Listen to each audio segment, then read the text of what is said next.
The least common type of mask we use is called nasal pillows or nasal cushions. Some patients do like it because there's less strappage involved in putting this on, but it's obviously not suitable for people who can't breathe through their nose because the air is being delivered solely into the nose. It can create some soreness around the nostrils, so if that happens, do contact the respiratory physiologists and they'll see about fitting you with an alternative mask.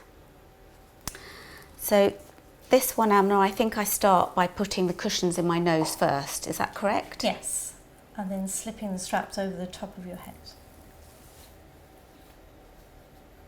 The opaque strap goes to the top of the head and the lilac strap at the back.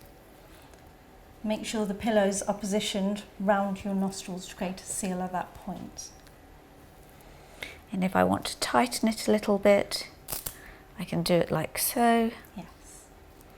And this can be tightened up if I need it tightened up. Yes. Right? If you turn the machine on.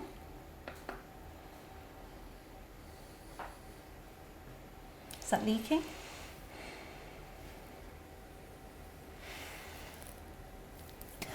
Perfect seal. With this mask, if you need to go to the bathroom or have a drink of water, you need to stop the machine blowing and you lift this mask over your head. You don't need to undo the straps. That's pretty easy, isn't it? Yes. And when you come back, you slip it back over your head and make sure the pillows are positioned into your nostrils.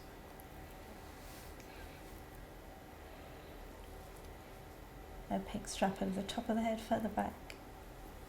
And then you turn the machine back on.